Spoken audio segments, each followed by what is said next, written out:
What if I told you the best revenge isn't plotting some grand comeback? It's not getting even, and brace yourself, it's not even justice. Nope. The ultimate revenge is something much quieter, but far more devastating.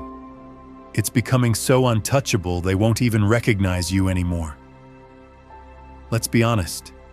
You've been wronged, betrayed, undermined, and there's that little voice inside whispering, plot twist, burn it all down. Believe me, I've heard that voice too. But here's the problem with revenge. As most people think of it, it's a trap dressed up as freedom. You think you're breaking their power over you, but really, you're handcuffing yourself to their nonsense.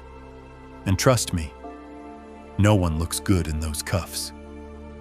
The Stoics figured this out way before we did. Marcus Aurelius, the emperor guy, once said, "The best revenge is to be unlike him who performed the injury." Translation: don't lower yourself. Rise so high they get nosebleeds just thinking about you. In this video, I'll share the Stoic way to turn pain into power.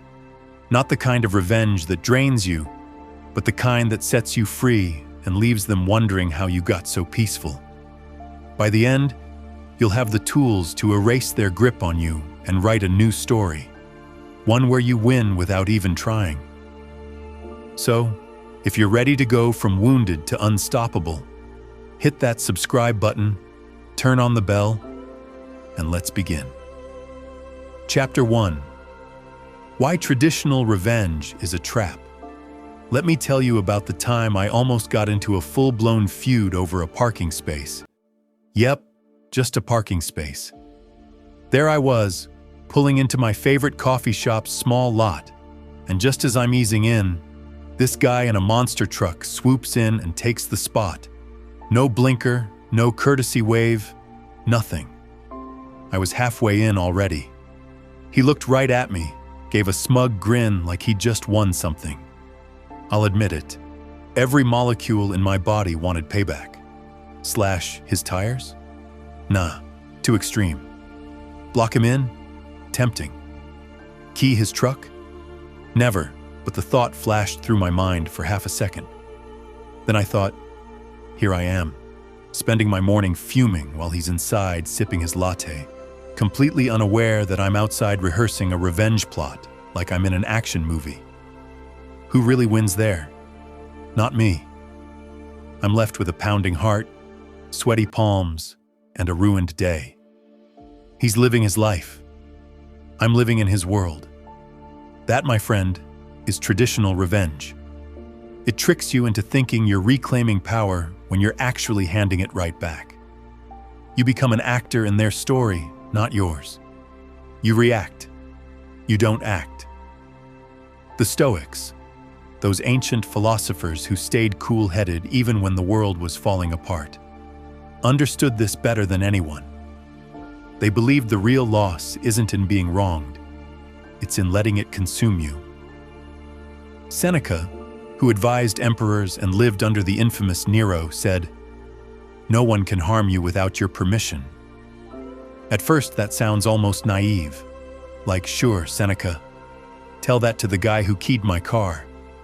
But give it a moment, and you'll see he meant emotional and mental harm, the kind that festers inside long after the event is over.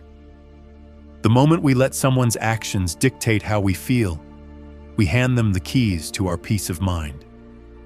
And spoiler alert, they're not giving them back. When we get wronged, we want justice, often revenge disguised as justice.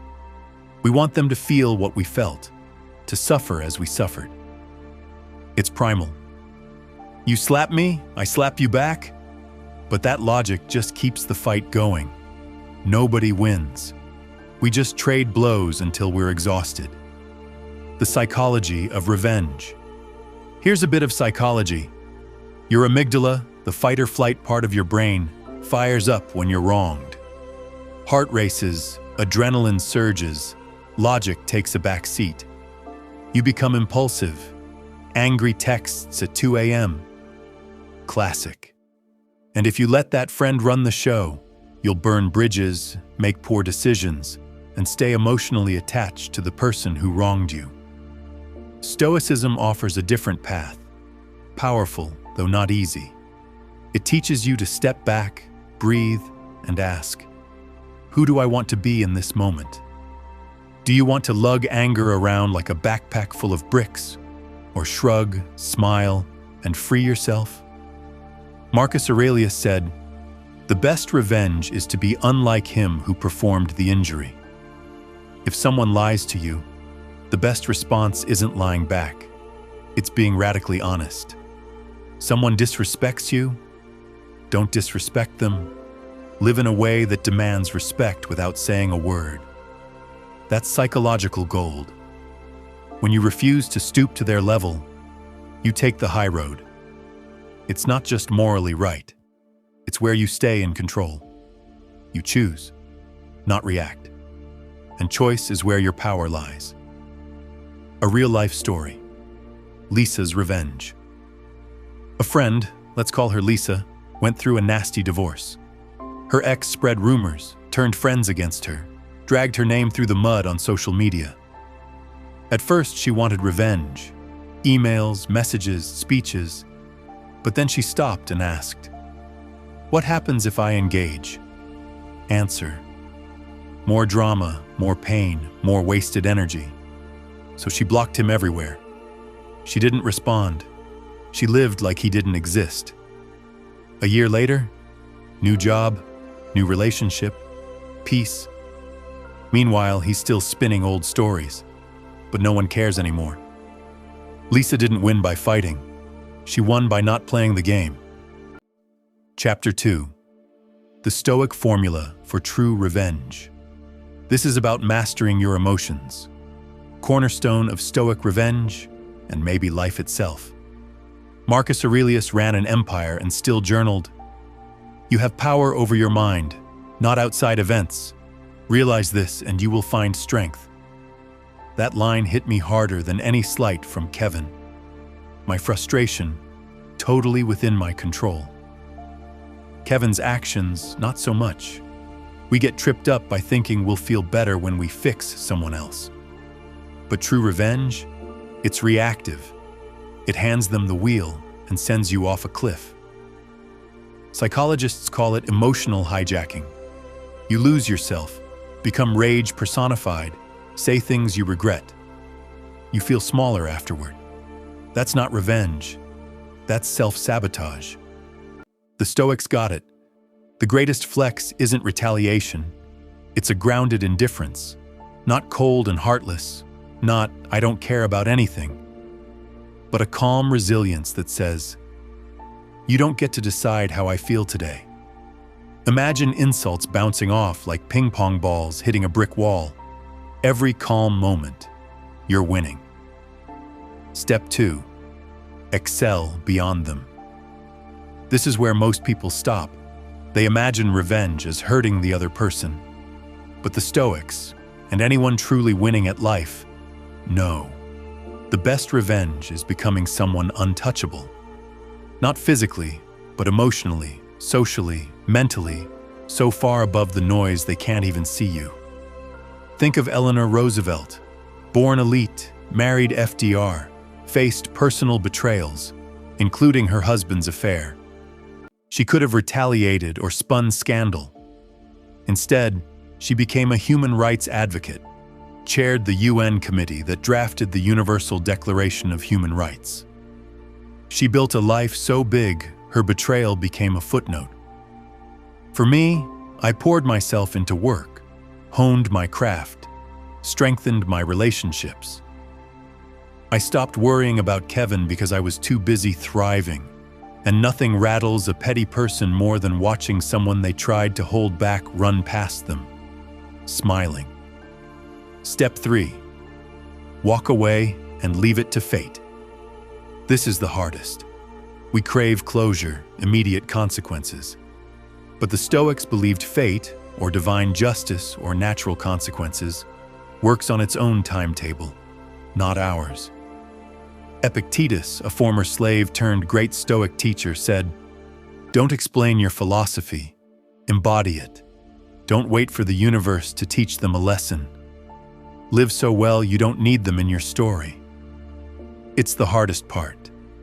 Letting go doesn't mean you forgive them, just that you stop carrying their weight. I finally let go of Kevin, not because I thought he was great or felt warm inside, because holding a grudge was exhausting and achieving nothing for me. I left him to karma and focused on building a life that made me proud. When you master your emotions, excel beyond them, and walk away, you become untouchable. You win by not playing. But let's clarify. This is not about letting people walk over you. Stoicism means choosing battles wisely, not from rage, but from clarity.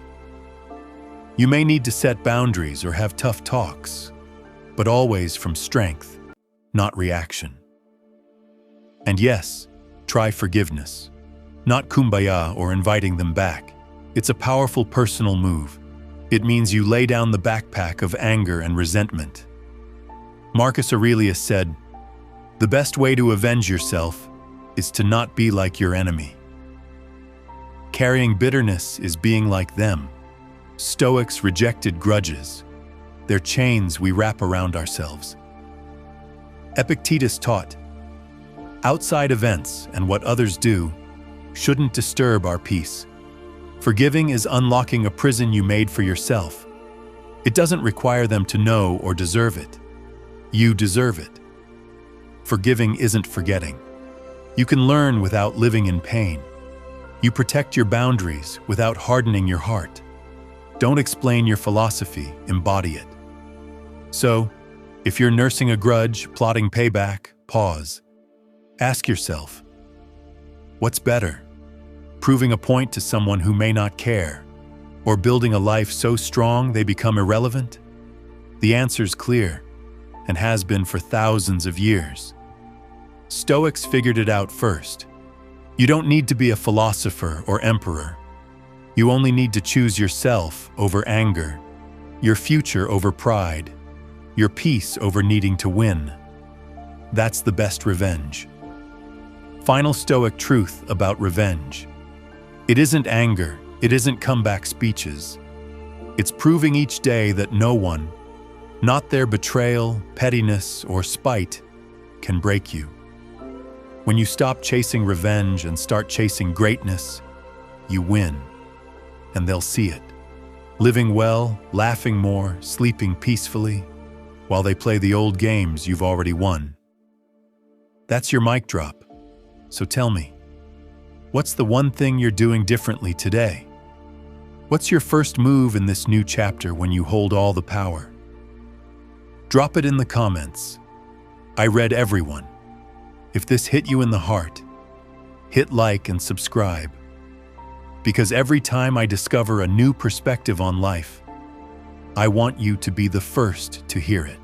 True power is in response, and the life you build from today, that's the victory they'll never get over.